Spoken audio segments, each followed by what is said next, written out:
Okay, you got a Milwaukee Packout drawer. It doesn't click, close, or lower. You go around the corner, and they come out.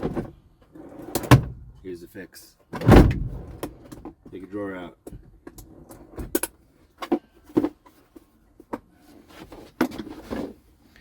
You're going to squeeze this together a little bit. Just get right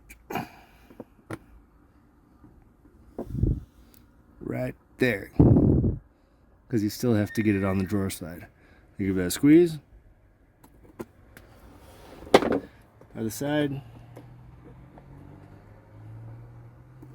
Put it back on.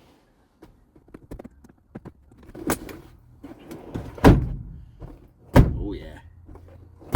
Click. Top one isn't done yet. Here's the bottom one. Good. Solid click. Hope it helps.